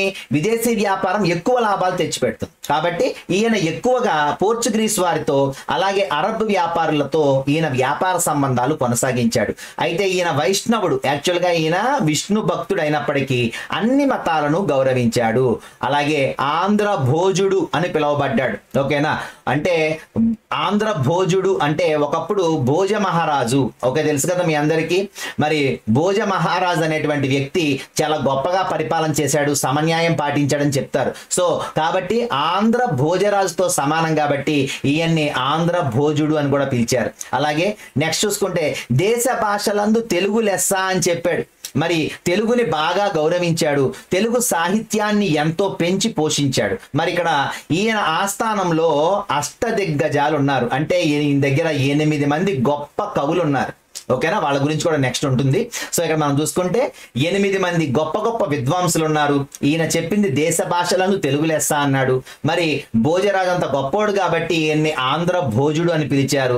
అలాగే ఈయన మరి పోర్చుగీస్ వాళ్ళతో అరబ్బులతో వర్తకాన్ని చేశాడు, అన్ని మతాలని గౌరవించాడు. మరి చూసుకుంటే ఇక్కడ ఈయన ఆస్థానంలో ఉన్నటువంటి అల్లసాని పెద్దన చాలా గొప్పవాడు. అందరిలోకెల్లా గొప్పవాడు ఎవరు అంటే అల్లసాని పెద్దన. సో ఇక్కడ మనం చూసుకుంటే ఆంధ్ర కవితా పితామహుడు అని ఎవరిని పిలుస్తారు అంటే అల్లసాని పెద్దన యొక్క పేరేంటి అంటే ఆంధ్ర కవితా పితామహుడు. ఆంధ్ర కవితా పితామహుడు ఎవరండి? అల్లసాని పెద్దన. ఈయన ఏం రాశాడు? మను చరిత్ర, హరికథాసారాన్ని రాశాడు. కాబట్టి ఇక్కడ అహము అని గుర్తుపెట్టుకుంటే, అహము అని గుర్తుపెట్టుకుంటే ఇక్కడ అల్లసాని పెద్దన ఏమేం రాశాడంటే హరికథాసారాన్ని, మను చరిత్రని రాయటం జరిగిందనమాట. సో నెక్స్ట్ చూసుకుంటే ఈయన దగ్గర ఉన్నటువంటి పెంగళి సూరన, దూర్జటి, తెనాలి రామకృష్ణ వీళ్ళందరూ కూడా మంచి గొప్ప గొప్ప కవులు. అయితే ఈయన కూడా ఒక కవి. శ్రీకృష్ణ దేవరాయలు కూడా మంచి కవి అనమాట. ఈయన రాసినటువంటివి ఏంటి అంటే ఈయన తెలుగులో ఆముక్త మాల్యద రాశాడు. తెలుగులో ఏం రాశాడు? ఈయన బుక్ రాసిన బుక్ పేరు ఏంటి అంటే ఆముక్త మాల్యద. మరి సంస్కృతంలో కూడా 2 బుక్స్ రాశాడు. అంటే ఈయన తెలుగులో పండితుడు, సంస్కృతంలో కూడా పండితుడు అనమాట. సో సంస్కృతంలో ఈయన రాసిన 2 పుస్తకాలు ఏంటి అంటే జాంబవతి కళ్యాణం, ఉషా పరిణయం. ఓకేనా. సో ఈయన రాసినటువంటి సంస్కృతంలో బుక్స్ ఏంటి అంటే జాంబవతి కళ్యాణం, ఉషా పరిణయం. మరి తెలుగులో రాసిన బుక్ ఏంటి అంటే ఆముక్త మాల్యద. ఓకేనా. సో నెక్స్ట్ చూసుకుంటే విజయనగరంలో ఈయన కట్టించాడు టెంపుల్స్ ని. ఏంటవి? విఠలస్వామి టెంపుల్, హజారా రామస్వామి టెంపుల్స్ ని కూడా నిర్మించాడు. చాలా గొప్ప టెంపుల్స్ అన్నమాట, మంచి సౌందర్యంతో ఉంటాయి. అలాంటి మంచి టెంపుల్స్ ని కూడా ఆయన నిర్మించాడు. మరి తల్లి జ్ఞాపకార్థం ఇతను మరి నాగలాపురం అనేటువంటి ఒక కొత్త నగరాన్ని కూడా నిర్మించాడు. చూడండి, అప్పుడు ఆడవాళ్ళందరి పేర్లో కూడా అంబ ఉంది, అవునా. మరి ఈయన కూతురు పేరులో తిరుమలాంబ, మరి ఈయన అమ్మగారి పేరులో నాగలాంబ ఉంది. సో ఇక్కడ నాగలాపురం అనేటువంటిది ఆయన యొక్క తల్లిగారి జ్ఞాపకార్థం మరి నిర్మించడం జరిగింది. మరి ఆవిడ తల్లిగారి పేరేంటి అంటే ఏంటి? నాగలాంబ. ఓకేనా. సో ఇది ఇక్కడ మనకి ఇచ్చినటువంటి ఇంపార్టెంట్ బిట్స్ అన్నమాట. సో నెక్స్ట్ చూసుకుంటే ఇక్కడ మనకి అష్టదిగ్గజాలు ఎవరు అని అడుగుతాడు. సో ఈ క్రింది వాళ్ళలో అష్టదిగ్గజాలు కాని వారు ఎవరని చెప్పేసి ఇందులో 3 పేర్లు ఇచ్చి వేరేది ఇంకొక పేరు ఇచ్చారు అనుకోండి చాలు. కాబట్టి మనం ఈ 8 మంది పేర్లు గుర్తుపెట్టుకోవాలంటే ఒక కోడ్ ఉంది, రామానందు ఆపితే. ఏంటి? రామానందు ఆపితే. ఓకేనా. సో ఇక్కడ ఆపితే అంటే ఆ ప్లస్ ఆ అవుద్ది కాబట్టి ఇక్కడ 2 ఆలు ఉన్నాయని గుర్తుపెట్టుకోండి. సో ఇక్కడ రా అంటే ఏంటి అంటే రామరాజ భూషణుడు, మా అంటే మాదయ్య గారి మల్లన, నం అంటే నంది తిమ్మన, అలాగే దు అంటే దూర్జటి, ఆ అంటే 2 ఆలు కదా, ఒకటి అయ్యలరాజు రామభద్రుడు, అల్లసాని పెద్దన, పి అంటే పింగళి సూరణ, తే అంటే తెనాలి రామకృష్ణ. సో ఎంతమంది కవులు మనకి ఎక్కడున్నారు అంటే అష్టదిగ్గజాలుగా మరి విజయనగర సామ్రాజ్యంలో శ్రీకృష్ణ దేవరాయల దగ్గర అష్టదిగ్గజాలుగా ఉన్నారు. సో ఇక్కడ అల్లసాని పెద్దన ఏం రాశారు అంటే మను చరిత్ర హరికథా సారం. ఇందాక చెప్పాను, అహము అని గుర్తుపెట్టుకుంటే చాలు. ఓకేనా. అహము అంటే అల్లసాని పెద్దన, మను చరిత్ర హరికథా సారం. అలాగే నంది పారిపోయింది ఏంటి? నంది తిమ్మన పారిజాతాపహరణం రాశారు. అలాగే మాదయ్య గారి మల్లన రాజశేఖర చరిత్రం రాశారు. మహారాజా అంటే చాలు. మాదయ్య గారి మల్లన ఏం రాశారు అంటే రాజశేఖర చరితం. దూర్జటి శ్రీ కాళహస్తీశ్వర మహత్యం రాశారు. ఇది అందరికీ తెలుసు కాబట్టి నేను ఇక్కడ ఏం కోడ్ పెట్టలేదు. అలాగే అయ్యలరాజు రామభద్రుడు సకల నీతి సంగ్రహం రాశారు. అయ్యా సకలం నీకే తెలుసు ఏంటి? అయ్యా అయ్యలరాజు రామభద్రుడు సకలం నీకే తెలుసు ఏంటి? సకల నీతి సార సంగ్రహం. అలాగే పింగళి సూరణ రాఘవ పాండవీయం రాశారు. పిండి తేర రాఘవ ఏంటి? పిండి అంటే పింగళి సూరణ రాఘవ పాండవీయాన్ని రాశాడు. అలాగే రామరాజ భూషణుడు వసు చరిత్ర రాశాడు. రారా వాసు, రా అంటే రామ, రా అంటే రాజా, రామరాజ భూషణుడు వసు అంటే వాసు అన్నాం కదా, సో వసు చరిత్ర రాశాడు. అలాగే తెనాలి రామకృష్ణుడు పాండురంగ మహత్యాన్ని రాయటం జరిగింది. సో ఇవి ఇక్కడ అష్టదిగ్గజాలు వాళ్ళు రాసినటువంటి మరి వాళ్ళ యొక్క రచనలు. సో ఇక్కడ మనం చూసుకుంటే మరి రామానందు ఆపితే అనే దాంట్లో మనకి ఈ అష్టదిగ్గజాల యొక్క పేర్లు ఉండటం కూడా జరిగింది. ఈ కోర్సు నేను పెట్టుకున్నవి, నేను డిఎస్సి రాసేటప్పుడు సరదాగా గుర్తుండడం కోసం, ఎందుకంటే ఎక్కువ ఉంటుంది బిట్స్. సో అన్ని గుర్తుపెట్టుకోలేం కాబట్టి కొన్ని కోడ్ పెట్టుకుంటే అక్కడ మనం చూడగానే ఆ 4-5 ఆప్షన్లు మన కింద ఉంటాయి కాబట్టి, అంటే ఎంసీక్యూ కాబట్టి. యాక్చువల్గా డైరెక్ట్గా బిట్ రాయాలంటే మాత్రం ఈ కోడ్స్ ఏం పని చేయవు. కాకపోతే మనం ఏం చేయొచ్చు, ఆడ్ మ్యాన్ అవుట్ అనమాట. మనకి ఎప్పుడైనా ఒక కష్టమైన బిట్టు, ఎక్కువగా మోస్ట్లీ ఇలాంటివి రావు, ఎప్పుడైనా కొంచెం కష్టమైంది, ఎందుకంటే ప్రతి బిట్టు కీలకమే. ఒక్క మార్కు తక్కువ వచ్చింది అనుకోండి, నీ ర్యాంకు 100లో ఉండాల్సినోడు 1000లోకి వెళ్ళిపోతావు. ఎందుకని టెట్లో మనకి పాయింట్స్ వస్తాయి కాబట్టి పాయింట్ 01 దగ్గర నుంచి మొదలుకొని పాయింట్ 99 వరకు నీకు కొంతమంది ఆ 0.1 వచ్చిన వాళ్ళకే ఒక జాబ్ రాదన్నమాట. అంటే చాలా కీలకమైనటువంటిది ప్రతి మార్కు, ప్రతి అర మార్కు కూడా. కాబట్టి ప్రతిదాన్ని మనం ఎంత క్యాష్ చేసుకోగలుగుతామో అంత క్యాష్ చేసుకోవాలి. ఎక్కడైతే నేను చేసేటువంటి ఈ సిరీస్ అంతా కూడా, నేను ఇక్కడ చేసేటువంటి సిరీస్లో నేను చదివితే జాబ్స్ వస్తాయని కాదు. ఇప్పుడు నా లెసన్ విన్నప్పుడు నీకు కొన్ని కోడ్స్ ఉంటాయి, అనుకోకుండా నీకు నీ వెనకాల ఉన్నోడికి తేడా ఏంటి అంటే ఆ ఒక్క మార్క్ అనమాట. మన జీవితాన్ని మార్చేది ఆ ఒక్క మార్కే. అర్థమైందా? కాబట్టి చాలా జాగ్రత్తగా నోట్స్ రాసుకోవాలి. అలాగే చాలా జాగ్రత్తగా పిన్ టు పిన్ పాయింట్ చదువుకోవాలి. ఎక్కువ సార్లు నెంబర్ ఆఫ్ టైమ్స్ రివిజన్ చేయాలి. రివిజన్ చేసుకుంటూ ఉంటేనే ఇవన్నీ కూడా మన బ్రెయిన్లో ఉంటాయి. ఎందుకనంటే రేపొద్దున మీరు టీచర్స్ అయ్యాక మీరు కూడా పిల్లలకి ఇలాగే బోధించాలి. ఎందుకని మన పిల్లలు కూడా మనకున్నటువంటి సోర్స్, అంటే మనకు అన్నం పెట్టే ఆ పిల్లలు మరి బీపీఎల్ పిల్లలు అందరూ కూడా బిలో పావర్టీ లైన్ పిల్లలు, మరి వాళ్ళందరూ కూడా మన స్కూల్కి వస్తూ ఉంటారు. మరి వాళ్ళలో మన ముత్యాలు ఉంటారు. వాళ్ళని మనం రాటు తేల్చాలంటే ముందు మన దగ్గర సబ్జెక్ట్ ఉండాలి. సో ఆ సబ్జెక్ట్ని మనం నేర్చుకుంటే రేపొద్దున మనం పిల్లలకు అందివ్వగలం.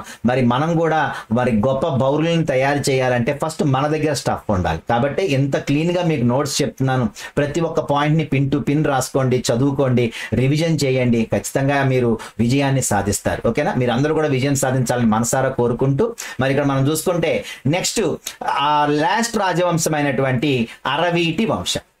సో ఇక్కడ మనకి అరవీటి వంశంలో మనకి ఏం చేశారు అంటే విజయనగర సామ్రాజ్యం యొక్క 4వ మరియు చివరి రాజవంశం చెప్పుకున్నాం ఆల్రెడీ. ఎప్పుడైతే మరి ఆలియ రామరాయలు మరి యుద్ధానికి వెళ్ళాడో బహమనీయులతో, మరి ఆ యుద్ధం ఏం చెప్పుకున్నాం మనం, తల్లికోట యుద్ధం లేక రాక్షస తంగడి యుద్ధం అని చెప్పుకున్నాం 1565 సంవత్సరంలో. మరి ఆ యుద్ధం జరిగినప్పుడే మరి మ్యాక్సిమం అంతా కోల్పోయింది, విజయనగర సామ్రాజ్యం ప్రాభవం అంతా పోయింది. కానీ మరి వీళ్ళు ఇందులో పారిపోయినటువంటి ఒక వ్యక్తి ఎవరైతే ఉన్నాడో ఆ అరవీటి తిరుమల రాయలు అనేటువంటి వ్యక్తి పెనుగొండ పారిపోయి అక్కడ స్టార్ట్ చేసినటువంటి సామ్రాజ్యమే ఈ అరవీటి వంశం. సో ఇక్కడ మరి అరవీడు రాజవంశం అనేటువంటి తల్లికోట యుద్ధం తరువాత మరి పతనమైపోయినటువంటి విజయనగర సామ్రాజ్యం క్షీణించిపోయింది. బీజాపూర్లో ముస్లిం రాజ్యాలు ముఖ్యమైనవిగా మారాయి. అంటే ముస్లింల ప్రాభవం పెరిగిపోయింది. మరి హిందూ రాజ్యమైనటువంటి విజయనగర సామ్రాజ్యం క్షీణించిపోయింది అని చెప్తున్నాడు. ఓకేనా? సో దీంతో మరి విజయనగర సామ్రాజ్యంలో వంశాల యొక్క పరిపాలన క్లోజ్ అయిపోయింది. మరి ఆ టైంలో పరిపాలన ఎట్లా ఉండేది అనేది చూసుకుంటే మరి ఇక్కడ మనం ఫస్ట్ది విజయనగర సామ్రాజ్యంలో మరి పరిపాలనా వ్యవస్థ అనేది చాలా చక్కగా ఉండేది. చెప్పుకున్నాం కదా, మంచి పరిపాలన అందించారు శ్రీకృష్ణదేవరాయలు. సో ఇక్కడ మనం చూసుకుంటే మండలాలు, నాడులు, స్థలాలు, గ్రామాలు. ఓకేనా? సో మీ అందరికీ తెలిసినవే, ఎందుకని మనం ముందు కూడా చెప్పుకున్నాం కాకతీయ సామ్రాజ్యంలో 10 నుంచి 20 గ్రామాలు కలుపుకొని మనం ఒక స్థల అని చెప్పుకున్నాం. అయితే ఎవరో కామెంట్స్లో అడిగారు, సార్ టెక్స్ట్ బుక్లో 10 నుంచి 60 వరకు గ్రామాలని స్థల అన్నారు కదా సార్ అని. నేను యాక్చువల్గా ప్రామాణికమైనటువంటి ఏమైతే డిగ్రీ అలాగే దాని తర్వాత మరి అకాడమిక్ టెక్స్ట్ బుక్స్ ఉంటాయో అవి చదువుకొని మేమందరం ఈ ఉద్యోగాలు తెచ్చుకున్న వాళ్ళమే. సో మేము చదువుకున్నటువంటి దాన్ని మీకు చెప్పాను ఆల్రెడీ. కుతుబ్ మినార్ చూడండి, టెక్స్ట్ బుక్ లో 4 అంతస్తులను ఇచ్చాడు, కానీ మీరు బొమ్మలో చూస్తే ఎన్ని అంతస్తులు ఉన్నాయి? 5 అంతస్తులు ఉన్నాయి. కాబట్టి టెక్స్ట్ బుక్ రాసిన వాళ్ళు కూడా మరి ఏదో ఒక బుక్ లోంచి తీసుకునే రాస్తారు, అవునా? సో ఎక్కడైనా చిన్న చిన్న మిస్టేక్స్ ఉంటాయి, మిస్టేక్స్ లేకుండా ఎవ్వరూ చెప్పరు. సో ఇక్కడ ఈ మిస్టేక్ అనేటువంటిది ఏంటి అంటే రేపొద్దున మనం యాడ్ స్కోర్కి వెళ్ళిపోతాం. ఎందుకని ఆ ప్రామాణికమైనటువంటి అకాడమీ బుక్ లో కనుక మనం చూపించామనుకోండి అది అందరికీ యాడ్ స్కోర్ అయిపోద్ది. సో అందులో నువ్వు ఒకటే, నీ పక్కన ఉన్నోడు ఒకటే. నీ టాలెంట్ ఏంటి? వాడికంటే ఎక్కువ తెచ్చుకోవాలంటే యాడ్ స్కోర్ కాదు కదా మనకు కావాల్సింది. కాబట్టి ఇక్కడ మనకి అలాంటి చిన్న చిన్న మిస్టేక్స్ ఉంటూనే ఉంటాయి. సో నేనైతే ఎక్కడా కూడా మీకు మంచి ఇన్ఫర్మేషన్నే గ్యాదర్ చేసి ఇస్తున్నాను. కాబట్టి చాలా జాగ్రత్తగా ప్రతి ఒక్కదాన్ని 1-2 సార్లు చదువుకోండి, రివిజన్ చేసుకోండి. ఓకేనా? సో ఇక్కడ మరి గ్రామాలు అనేటువంటివి ప్రధాంట్లో ప్రాతిపదికే. ఏదైనా సరే మూలం ఏది అంటే గ్రామమే. కొన్ని గ్రామాలు కలిసి స్థల, కొన్ని స్థలాలు కలిసి నాడు, కొన్ని నాడులు కలిసి మండలాలు. ఓకేనా? సో ఇక్కడ మనకి ఇందాక చెప్పుకున్నాం యుక్తాలు, షిక్లు, పరగణాలు, గ్రామాలు. ఎక్కడ చూసినా గ్రామాలు అనేటువంటివి కామన్. సో ఒక రాజ్యంలో ఒక్కో రకమైనటువంటి పేర్లు పెట్టుకుంటూ ఉంటారు. సో ఇక్కడ మనకి వీళ్ళ యొక్క రాజ్యంలో ఎలా పెట్టుకున్నారు అంటే మండలాలు, నాడులు, స్థలాలు, గ్రామాలు. సో ఈ 4 మరి ముఖ్యమైనటువంటి విభాగాలుగా చెప్పుకుంటాం. మరి మండలం యొక్క పాలకుణ్ణి ఏమంటారు? మరి మండలం యొక్క పాలకుణ్ణి తెలుసు మనకి, ఆల్రెడీ అక్కడ కూడా వచ్చింది, మండలేశ్వరుడు. అవునా? సో మండలేశ్వరుడితో పాటు ఇంకొక పదాన్ని ఇక్కడ జాయిన్ చేశారు, నాయక్. ఓకేనా? సో ఇక్కడ నాయక్ అన్న లేదంటే మండలేశ్వరుడు అన్న ఒకటే. ఎవరి కాలంలో? విజయనగర సామ్రాజ్యం కాలంలో. అలాగే మరి ఇక్కడ చూసుకుంటే ఇక్కడ చిన్న కోడ్ ఇచ్చాను. ఇది కూడా ఏంటి అంటే మా నాన్న స్థలం. అంటే చాలా మంది మరి మీకు ఏమైనా డౌట్ ఉంటే మర్చిపోతే అలాంటివి ఉంటాయి. కాబట్టి విజయనగర సామ్రాజ్యం మా నాన్న స్థలం గుర్తుపెట్టుకోండి. అప్పుడు ఏమవుద్ది?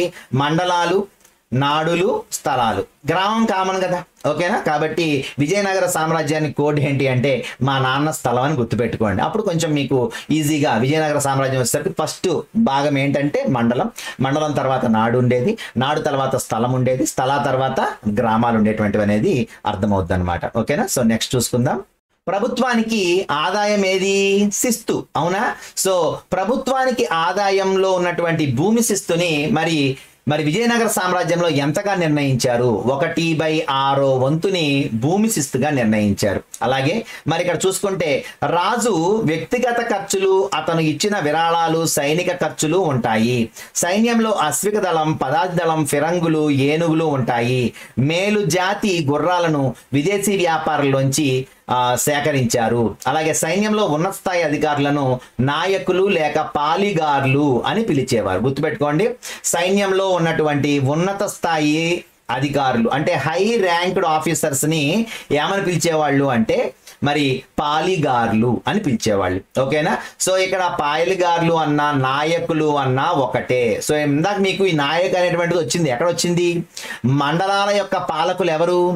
మండలేశ్వరుడు లేక నాయక్. అవునా? సో ఇక్కడ కూడా అదే. అంటే సైన్యంలో ఉన్నత స్థాయి అధికారి అంటే ఆ గ్రామాన్ని పర్యవేక్షించేటువంటి అధికారి ఎవరైతే ఉన్నారో అతని సైన్యాన్ని కూడా పోషిస్తూ ఉంటాడు. అర్థమైందా? సో ఇక్కడ మండల స్థాయిలో ఉన్నటువంటి సైన్యం ఏమైతే ఉందో ఆ సైన్యంలో హై ర్యాంక్ ఆఫీసర్ని ఏమని పిలుస్తారు అంటే నాయకుడు. అంటే అతనే కదా మరి నాయకుడు ఆ సైన్యానికి. కాబట్టి నాయక్ లేక పాలెగార్లు. పాలె అంటే ఏంటి అంటే కాపలా కాయటం. ఆ ప్రాంతాన్ని మొత్తాన్ని, ఆ మండలం మొత్తాన్ని కాపలా కాస్తాడు కాబట్టి అతన్ని పాలెగారు అని కూడా పిలిచారు. ఓకేనా? సో ఇతనికి కొంతకాలం మరి ఇతను వర్క్ చేసిన తర్వాత చూడండి, మనం గవర్నమెంట్ ఉద్యోగం చేసిన తర్వాత మనకి గ్రాట్యుటీ, పెన్షన్ ఎలా ఇస్తారో మరి పాలెగారులుగా చేసినటువంటి ఉన్నత స్థాయి అధికారులకి కొంత భూమి ఇచ్చి పంపించేసేవాళ్ళు అనమాట. అతని యొక్క సర్వీస్ అయిపోయిన తర్వాత అతనికి కొంత భూమి ఇచ్చేవాళ్ళు. అరే ఇదిగో నీకు ఒక 5 ఎకరాలు తీసుకొని మరి నీ వయసు అయిపోయింది కదా, ఇక నువ్వు వ్యవసాయం చేసుకో అని చెప్పి పంపించేసేవాడు. సో అలా వాళ్ళకి ఇచ్చిన భూమిని ఏ పేరుతో పిలుస్తారు అంటే అమరం. అమరం అంటే ఏంటి? ఎప్పటికీ మరణం లేనిదని అర్థం. అర్థమైందా? కాబట్టి అమరం అనేటువంటి దాని పేరుతో మరి ఈ పాలెగారులకి, నాయకులకి కొంత భూమిని అప్పచెప్పేవాళ్ళు అనమాట. ఓకేనా? అలాగే సైనికులకి జీతాలు ఎలా ఇచ్చేవాళ్ళు అంటే నగదు రూపంలో ఇచ్చేవాళ్ళు. ఓకేనా? ఇది ఎప్పటి నుంచో వస్తుంది కదా. సో ఢిల్లీ సుల్తాన్ టైం నుంచి కూడా మనకి సైన్యానికి, సిద్ధ సైన్యం మరి శాశ్వత సైన్యం, సైన్యానికి జీతాలు నగదు రూపంలో ఇవ్వడం, ఇవన్నీ మనం చెప్పేసుకున్నాం ఆల్రెడీ. ఓకేనా? సో నెక్స్ట్ చూసుకుంటే అమర నాయకులు. ఎవరి అమర నాయకులు? అమర నాయకులు ఎవరు అంటే ఇక్కడ నాయకులు అంటే ఎవరు? ఒక ప్రాంతంలో ఉండి ఆ ప్రాంతంలో ఉన్నటువంటి సైనికులందరినీ అంటే అశ్విక దళం, పదాతి దళం, ఫిరంగి దళం, ఇలా దళాలు ఉంటాయి దాంట్లో. సో ఈ దళాలన్నింటినీ కాపలా కాసేవాళ్ళు లేక ఈ దళాలన్నిటికీ హెడ్ ఎవరైతే ఉన్నారో అలాగే ఈ మండలం మొత్తాన్ని కాపలా కాసే వ్యక్తిని మనం మండలేశ్వరుడు లేక నాయక్ అనుకున్నాం. మరి ఎవరైతే ఈ రెవెన్యూ ఇవన్నీ చూస్తారో వాళ్ళని ఏమనుకున్నాం? ఇక్కడ ఆయగారులు లేక నాయక్ అనుకున్నాం. సో ఇక్కడ అమర నాయకులు అంటే వీళ్ళు వేరే అన్నమాట. వీళ్ళు ఏంటి? అమర నాయకులు ఏం చేస్తారు? అమరము అంటే ఏంటి చెప్పుకున్నాం ఇందాకే, భూమి. అవునా? సో ఇక్కడ అమర నాయకులు అంటే ఎవరు అంటే తరచుగా ఒక ప్రాంతం నుంచి మరొక ప్రాంతానికి సంచరిస్తూ రైతులు స్థిరపడటానికి కావలసినటువంటి సారవంతమైన భూమి కోసం రైతులతో కలిసి అన్వేషిస్తుంటారు. కొంతమంది రైతులను తీసుకొని వీళ్ళు చూడయ్యా ఈ ప్రాంతం ఏమైతే ఉందో మరి పంటకి పనికొస్తా లేదా, మరి చూడండి ఒకసారి దగ్గరలో వాటర్ రిసోర్స్ ఏమైనా ఉందా లేదా అని రైతులకు చూపించి అది గనక బాగుంది అంటే రైతుల్ని కొంతమందిని తీసుకెళ్లి అక్కడ వ్యవసాయం పనులు చేయించి తద్వారా మరి రాబడి రావాలి కదా. రాజ్యానికి రాబడి రావాలంటే శిస్తులు రావాలి. శిస్తులు రావాలంటే వాళ్ళు పంటలు పండించాలి. ఎప్పుడు వాళ్ళు పంటలు పండిస్తేనే 1/6 వంతు శిస్తు కడతారు. అంతేగాని ఏం లేకపోతే శిస్తు కడతారా నీకు? సో అందుకని మరి ఇలా అమర నాయకులు ఏం చేస్తారంటే మరి అమరం అంటే మంచి భూమిని అన్వేషిస్తారు రైతులతో కలిసి.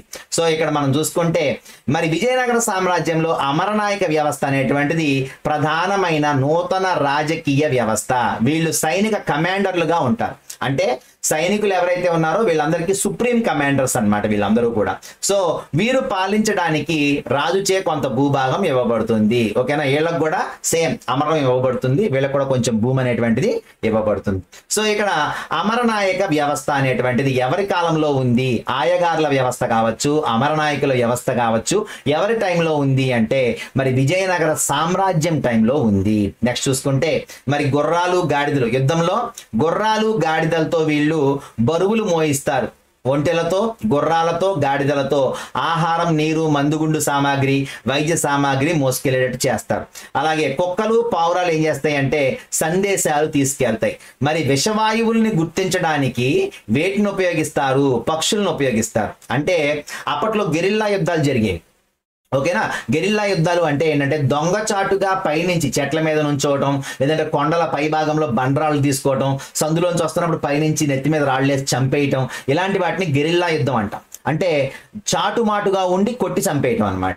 సో ఇక్కడ ఈ గెరిల్లా యుద్ధాలలో మరి విషవాయువుని వదలటం అనేటువంటిది కూడా ఒక రకమైనటువంటి యుద్ధ తంత్రం అనమాట. సో ఈ యుద్ధ తంత్రంలో ఒకవేళ పొరపాటున వీళ్ళందరూ గుహలోకి వెళ్ళారు అనుకోండి, అటుపక్కరా ఇటుపక్కరా వేసేసి మధ్యలో విషవాయువు వదిలితే అందరూ చచ్చిపోతారు. అలాగే అందులో విషవాయువు ఆల్రెడీ ఉంటే అందులో చచ్చిపోతారు. కాబట్టి ఏం చేసేవాళ్ళు, పక్షులను వదులుతారు. ఫస్ట్ వదిలితే అందులోకి వెళ్ళినటువంటి పక్షులు అటుపక్క నుంచి వచ్చేసినాయి అనుకోండి, సో సేఫ్ అని చెప్పి వెళ్తారు. అదే ఆ పక్షులు కనుక మధ్యలో కింద పడిపోయినాయి అనుకోండి, ఓహో లోపల విషవాయువు ఉంది కాబట్టి మనం ఈ గుహలోంచి వెళ్ళటం సేఫ్ కాదని చెప్పేసి బయట నుంచి తిరిగి వెళ్తారనమాట. కాబట్టి విషవాయువుల్ని గుర్తించడానికి పక్షుల్ని వాడేవారు. అలాగే పిల్లులు, కుక్కలకు కందకాల్లోని ఎలకల వేటకు ఉపయోగపడేటువంటి శిక్షణని ఇచ్చేవారు. ఓకేనా. సో ఇది ఇక్కడ మనం చూసుకుంటే యుద్ధతంత్రం అనమాట. సో నెక్స్ట్ చూసుకుంటే మరి సామాజిక జీవితం. సామాజిక జీవితం అంటే వాళ్ళ సమాజం ఎట్లా ఉండేది అనేది చూసుకుంటే ఇక్కడ కుమార కంపన, ఈ పేరు గుర్తుపెట్టుకోమని చెప్పాను. ఎందుకని, మొదటి బుక్కరాయలు కుమారుడైనటువంటి కుమార కంపన ఏం చేశాడు, మదురై సుల్తానులతో యుద్ధం చేసి మదురైని విజయనగర సామ్రాజ్యంలో కలిపేశాడని చెప్పుకున్నాం కదా. ఆయన భార్యే గంగాదేవి. ఆయన భార్య ఎవరండి, గంగాదేవి.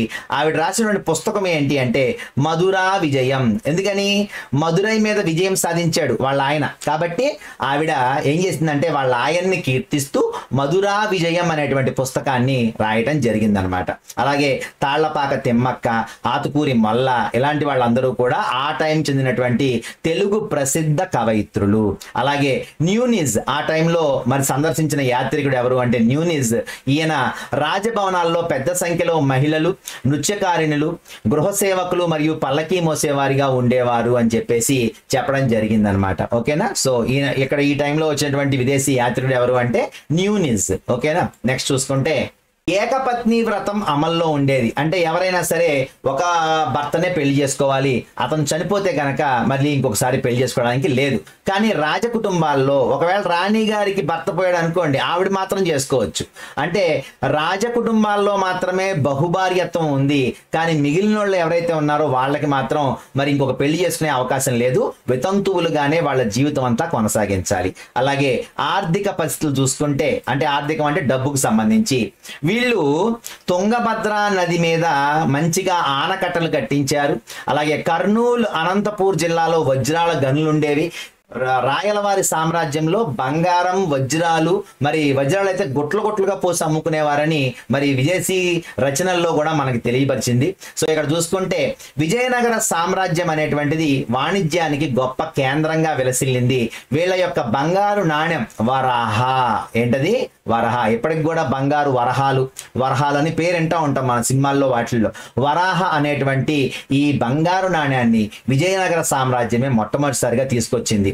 అలాగే మలబార్ తీరంలో, అంటే కింద కేరళ తీరాన్ని ఏమని పిలుస్తాం మనం, చెప్పుకున్నాం కదా మొన్నే, మలబార్ తీరం అంటాం. ఈ మలబార్ తీరంలో అనేకమైనటువంటి నౌకాశ్రయాలు ఉండేవి. వాటిలో ప్రధానమైనది కన్ననూర్. మలబార్ తీరంలో మరి ముఖ్యమైనటువంటి ఓడరేవి ఏది అంటే కన్ననూర్. ఓకేనా. సో నెక్స్ట్ చూసుకుంటే ఇక్కడ అరేబియా, పర్షియా, దక్షిణాఫ్రికా, పోర్చుగల్, బర్మా, మలయా అంటే మలేషియా, చైనా, వీటన్నిటితో కూడా వీళ్ళు వ్యాపారం చేశారు. అందుకే అంత డబ్బుని సంపాదించగలిగారు, అంత గొప్ప సామ్రాజ్యంగా విలసిల్లింది. సో నెక్స్ట్ చూసుకుంటే ఓడల నిర్మాణ కళ. ఓడలు కూడా వీళ్ళు నిర్మించేవాళ్ళు అనమాట, ఓడలు కూడా తయారు చేసేవాళ్ళు అనేటువంటిది ఇక్కడ మనకు చెప్తున్నారు. అయితే ఇందాక న్యూనిజ్ అనేటువంటి పేరు వచ్చినప్పుడే మీకు డౌట్ రావాలి. అంటే ఇక్కడ మనకి ఈ టైంలో వచ్చినటువంటి యాత్రికులు ఎవరైతే ఉన్నారో మరి వాళ్ళందరి పేర్లు మనకి ఇక్కడ ఒక పట్టిక ఇచ్చారు. చాలా బాగా గుర్తుపెట్టుకోండి, బిట్ వచ్చింది అంటే దెబ్బడిపోద్ది. ఓకేనా, చాలా జాగ్రత్తగా. ఫస్ట్ ఇబన్ బటూటా అనేటువంటి మొరాకో యాత్రికుడు హరిహర 1 అంటే హరిహర రాయలు 1 అంటే మొదటి హరిహర రాయల టైంలో వచ్చాడు. అంటే ఏ వంశం, సంగమ వంశం. అలాగే నికోలో కాంటే అనేటువంటి ఇటలీ యాత్రికుడు మరి దేవరాయ 2 రెండవ దేవరాయ, అంటే ఇతన్నే ప్రౌఢ దేవరాయలు అని చెప్పుకున్నాం కదా. సో ఆయన టైంలో వచ్చాడు. అదే దేవరాయ 2 టైంలోనే అబ్దుల్ రజాక్ కూడా వచ్చాడు. ఈయన పర్షియా యాత్రికుడు. సో మనం గుర్తుపెట్టుకుంటే ఇంటికి పదరా అని గుర్తుపెట్టుకోండి. ఇంటికి పదరా ఏంటి, ఇంటికి పదరా అంటున్నారు, ఇటాలియన్ యాత్రికుడు అయినటువంటి మరి కాంటే. ఓకేనా, ఇది తిరిగేస్తే కాంటే అవుద్ది. ఓకేనా, ఇటాలియన్ యాత్రికుడైనటువంటి కాంటే, అలాగే పర్షియన్ యాత్రికుడైనటువంటి ఎవరు రజాక్. వీళ్ళిద్దరూ కూడా అంటే పదరా అనే దాంట్లో పర్షియా రజాక్, అలాగే ఇంటికి అనే దాంట్లో ఇటలీకి చెందినటువంటి కాంటే. ఓకేనా, సో ఇలా గుర్తుపెట్టుకుంటే మనకి నికోలో కాంటే ఇటాలియన్ యాత్రికుడు, అలాగే అబ్దుల్ రజాక్ పర్షియన్ యాత్రికుడు. వీళ్ళిద్దరూ కూడా సంగమ వంశం టైంలో దేవరాయ 2 లేక ప్రౌఢదేవరాయుల టైంలో మరి విజయనగర సామ్రాజ్యాన్ని సందర్శించారు. ఇబన్ బటుటా ఒక్కడే మరి మొరాకో యాత్రికుడు, ఇతను మొదటి హరిహర రాయల టైంలో మరి విజయనగర సామ్రాజ్యాన్ని సందర్శించాడు. ఇక నెక్స్ట్ చూసుకుంటే ఇక్కడ శ్రీకృష్ణదేవరాయల టైంలో ఇద్దరు వచ్చారు. ఎవరు? డువార్డే బార్బోసా, డొమింగో పేజ్. వీళ్ళిద్దరూ కూడా పోర్చుగీస్ వాళ్ళే కాబట్టి టెన్షన్ లేదు. ఓకేనా, ఇద్దరు పోర్చుగీస్ వాళ్ళే వచ్చారు శ్రీకృష్ణదేవరాయల టైంలో. ఒకళ్ళు బార్బోసా, ఇంకొకళ్ళ పేరు డొమింగో పేజ్. బాప్ అని గుర్తుపెట్టుకోండి, బాప్. ఓకేనా, బాప్ అంటే ఏంటి అంటే బార్బోసా అలాగే పేజ్. వీళ్ళిద్దరూ కూడా మరి ఎవరి టైంలో వచ్చారు అంటే శ్రీకృష్ణదేవరాయల టైంలో మరి దర్శించారు. నెక్స్ట్ చూసుకుంటే లాస్ట్ అతను ఫెర్నాండో న్యూనిజ్. చెప్పుకున్నాం కదా, శ్రీకృష్ణదేవరాయల తమ్ముడైనటువంటి అచ్యుత్ దేవరాయల టైంలో ఎవరు వచ్చారంటే అదే పోర్చుగీస్. ఓకేనా, శ్రీకృష్ణదేవరాయలకైనా మరి అచ్యుత్ దేవరాయకైనా కూడా మరి పోర్చుగీస్ వాళ్ళే వచ్చారు. ఈయన టైంలో వచ్చింది న్యూనిజ్. ఓకేనా, ఈ న్యూనిజే ఇందాక మనకు చెప్పాడు ఏమని, అంతఃపురంలో మహిళలు చాలా మంది కనిపించారు, వీళ్ళందరూ కూడా మరి అలంకరణలు చేయటానికి, మరి పల్లకీలు మోయటానికి, మరి పరిచారికలుగా చాలా మంది ఉన్నారు అని చెప్పాడు అనమాట. ఓకేనా, సో ఇది మరి ముఖ్యంగా ఈ కాలంలో సందర్శించినటువంటి విదేశీ యాత్రికులు. సో నెక్స్ట్ చూసుకుంటే మరి ఇందాక చెప్పుకున్నాం శ్రీకృష్ణదేవరాయలు విఠలస్వామి దేవాలయాన్ని, హజారా రామాలయాన్ని నిర్మించాడు అని. అది ఎవరు నిర్మించారంటే శ్రీకృష్ణ దేవరాయలు. తర్వాత చూసుకుంటే తిరుపతిలో శ్రీకృష్ణదేవరాయలు అతని రాణుల యొక్క లోహ చిత్రాలు లోహాల పనితనానికి ఉదాహరణగా, అంటే మరి శ్రీకృష్ణదేవరాయల యొక్క విగ్రహాలు ఎక్కడ కనిపిస్తాయి అంటే తిరుపతిలో కనిపిస్తాయి, అవి కూడా లోహ విగ్రహాలు. నెక్స్ట్ చూసుకుంటే మరి శ్రీకృష్ణదేవరాయలు స్వయంగా సంస్కృతం మరియు తెలుగు భాషల్లో పండితుడు. ఆయన ఆముక్తమాల్యద, మరి జాంబవతి కళ్యాణం, అలాగే ఉషా పరిణయం అనేటువంటి కావ్యాలు కూడా రాశాడు. సో నెక్స్ట్ చూసుకుంటే కళలు మరియు సంగీతం. మరి ఇక్కడ వీళ్ళు ఎక్కడున్నారు? కర్ణాటకలో ఉన్నారు కాబట్టి ఆ టైంలో కర్ణాటక సంగీతం అనేటువంటిది బాగా అభివృద్ధి చెందింది. అలాగే విద్యారణ్య స్వామి ఏం రాశాడని చెప్పాను, ఫస్ట్ చెప్పాను మీకు ఫస్ట్ పేజీలో. విద్యారణ్య స్వామి ఎవరైనా శృంగేరి పీఠాధిపతి, ఈయన రాసింది సంగీత సర్వస్వం అనే పుస్తకం రాశాడు. అలాగే ప్రౌఢదేవరాయ అంటే ఎవరు?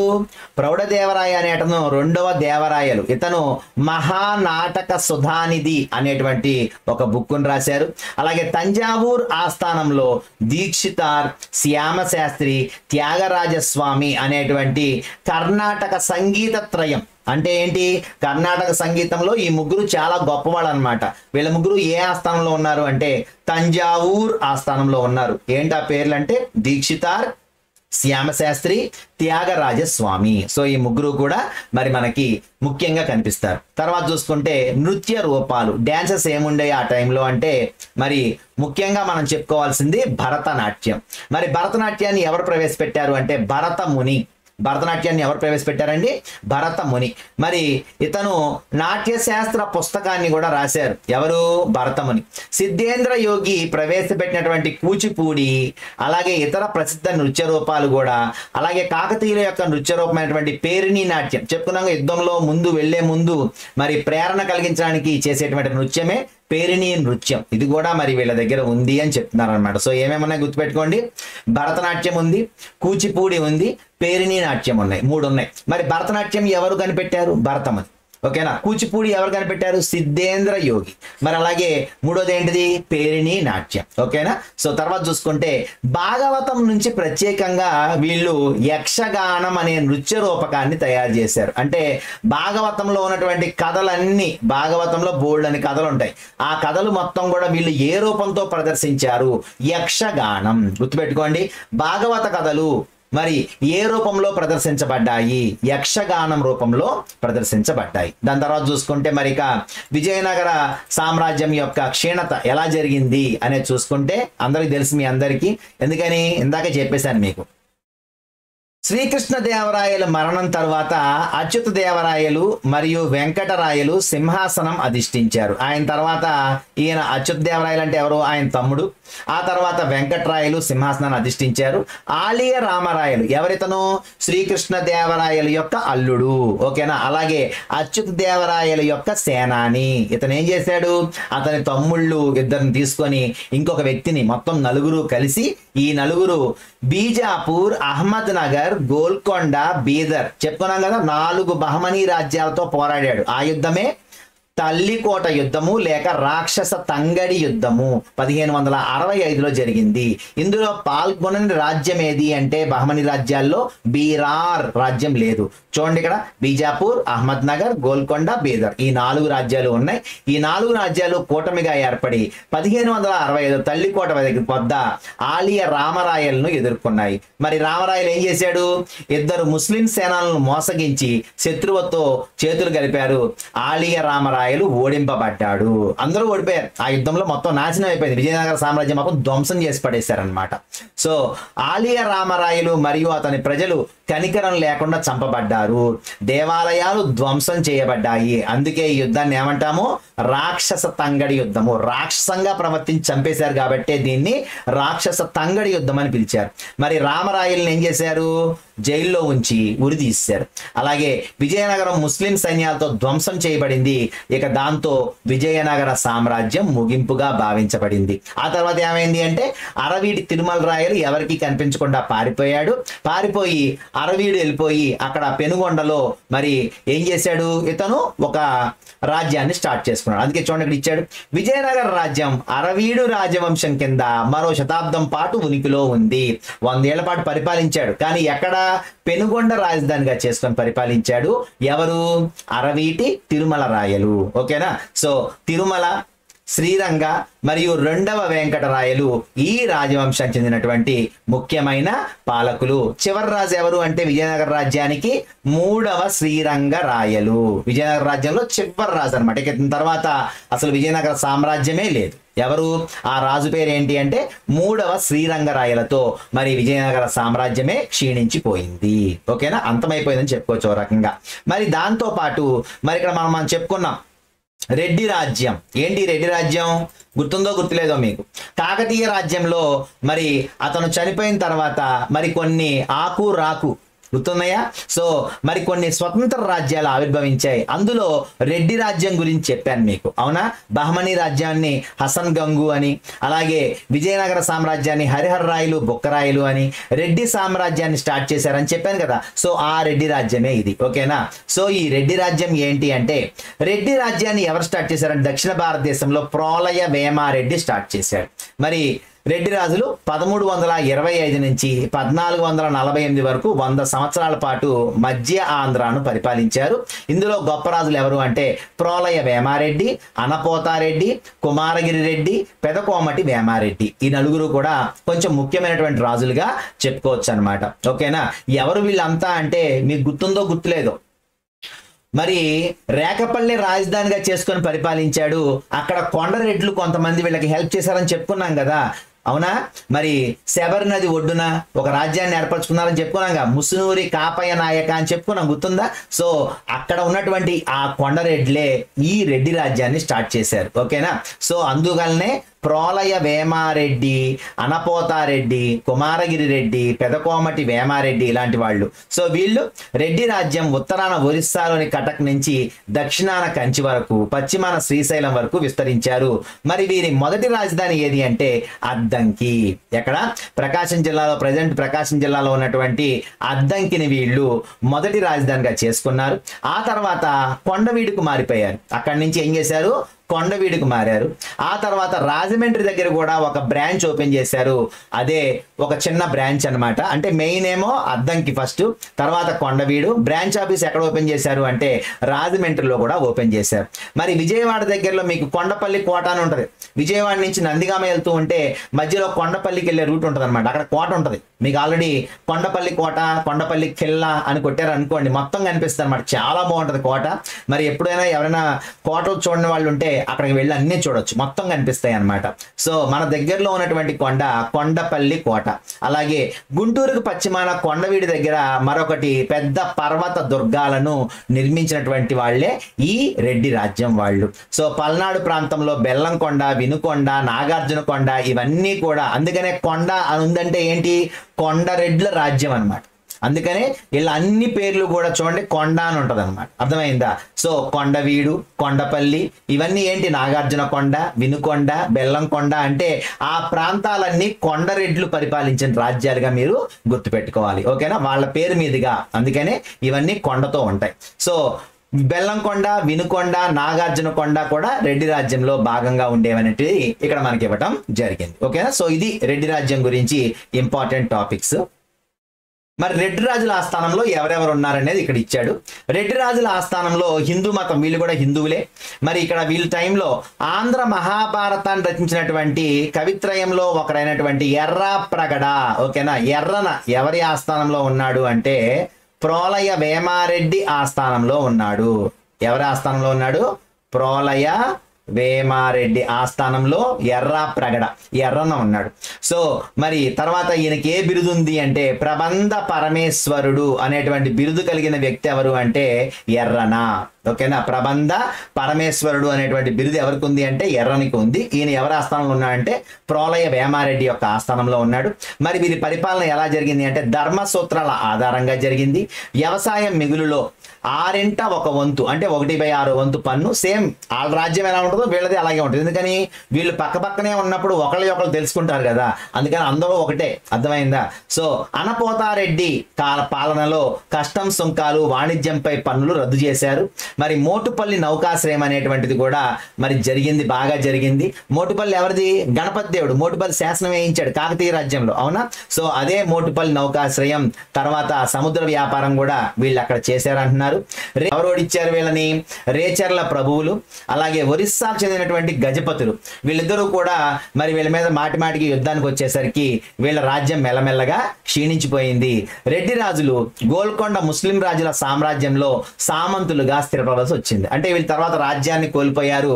గోల్కొండ రాజులు చెప్పుకున్నాం కదా, బహమనీ రాజ్యంలో 5 రాజ్యాలు ఉన్నాయి. ఏమేంటి? బీదర్, బీరార్, బీజాపూర్, అహ్మద్ నగర్, గోల్కొండ.